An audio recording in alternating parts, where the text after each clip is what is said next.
What's going on, YouTube? This is Mr. Bennett, back at you with another video. This is another Hack the Box walkthrough. As I said before, I'm super excited to deliver these for you guys, and it's also helping me as well on the path to OSCP. This is my second box. This is also a retired machine similar to the Lane box. Only thing is this is running a different operating system. This is running Windows instead of Linux. So today I'll be going over my strategy on how I got root on this box. This is a fairly easy box, so really just going over the basics. Obviously running the scan to see what operating systems are running, and then identifying an exploit, and then taking advantage of that exploit. So we'll get right into it. First thing you want to do is you want to run your nmap scan, of course. So got your nmap, SC, scripts, SV, O for operating system. And this, IP address is 10.10.10.4. So I've already ran my nmap scan here. As you can see, 3 ports open, 139, 445, and 3389. So the 3389 port is RDP, which is Remote Desktop Protocol, which in some cases that can be useful, right? It allows you to see what is on the machine by running RDP. In this particular box, that could be a potential exploit a gateway or a potential way to exploit this machine, but we're going to go straight into SMB. Obviously, I've already done this box, so I'm just going over it again. Like you see here, port 45 is running Windows XP, Microsoft DS. That's the version Samba that is running here, SMB over IP. And so the host script gives us even more details, right, about the OS discovery, right? It's running Windows XP. The computer name is Legacy, right? The work group is Hackthebox. So just some details that are important, right, when doing your enumeration. That's important to take note of. As you guys know, I'm a big advocate for running Cherry Tree, for taking notes in Cherry Tree while doing these scans, because it's pretty hard to, while you're doing these scans, it's pretty easy to forget, some of the details of the box that you're working on at the time. So, but this has a vulnerability, right? After running the scan, the job is to identify what that vulnerability is. So usually what I do is I do a quick Google search for potential vulnerabilities. And when doing this Google search, I was able to find a Metasploit module pretty quickly by just typing in the version of SMB that was running. I was able to find this module for the Net API module within Metasploit.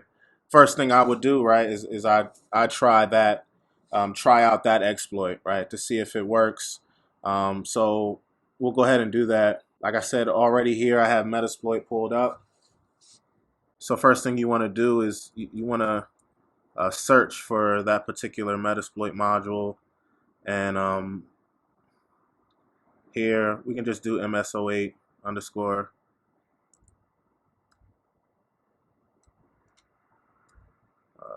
underscore 67, or was it 067? 067. Sorry, guys. Right, so first exploit you see here is the exploit that we identified online as being a potential exploit to for this particular service of Samba. So first thing we want to do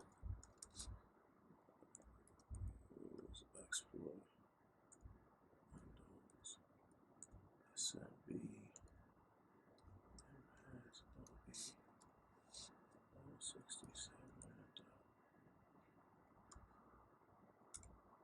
All right, so now we have that exploit pulled up. And just like in the last walkthrough, we want to make sure all our parameters are set before we run this exploit. So you want to do a show options, right? So you got the port is set, the pipe name is already set, So we can leave that default. But what you don't have set here is the host. So we know the host. So we want to go ahead and set. Oh, sorry, I'm stupid. I did that wrong.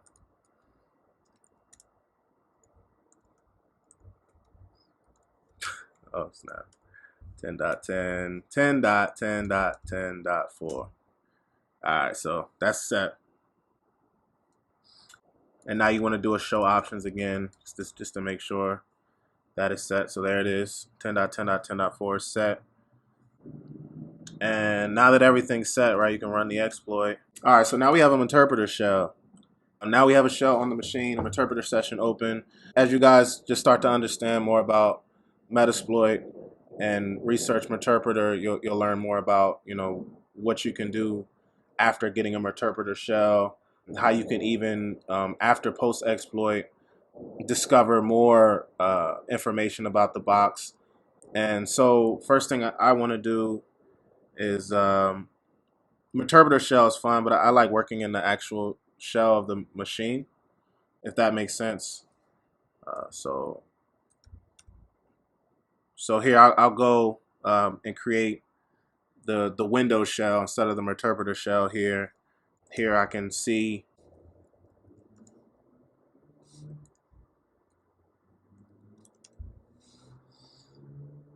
So yeah, sorry guys, I was doing a print working directory allows you to see where you are on the system or what directory you're currently in on the system. So run an echo cd. It's the same as pwd within Linux, but it allowed me to see that right now I have system privileges on this box. So now, of course, the next step would be getting the root flag.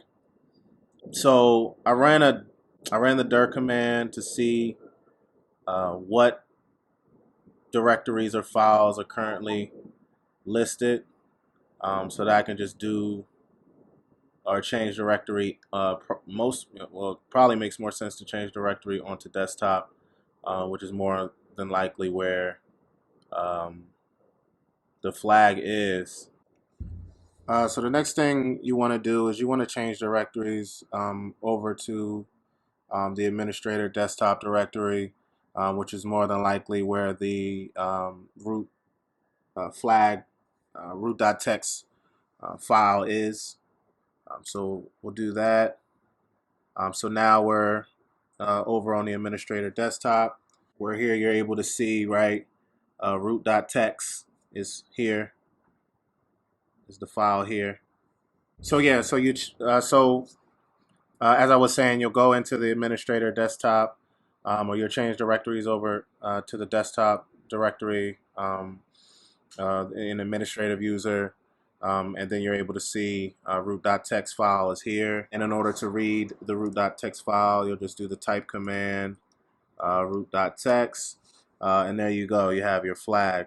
The user .txt file would be a specific user on the system, but just for the purposes of this walkthrough, we'll just go over administrator and how to get that root.txt file. So this was this box. So when working in different operating systems for each Hackthebox exercise that you do, you'll start to get a little better at just traversing the command line within both Windows and Linux, which is something that is very important, right? Especially when trying to find your root.txt file or trying to find your flag after getting a shell, an interpreter shell, or whatever have you. So that's as I was doing this walkthrough, that was kind of just trying to pull off the cobwebs, working in the Windows, working on Windows command line. But so that's it. That's that's my walkthrough for the legacy box. Pretty easy box, pretty straightforward. Trying to find the exploit. Appreciate you guys watching. See you again next time.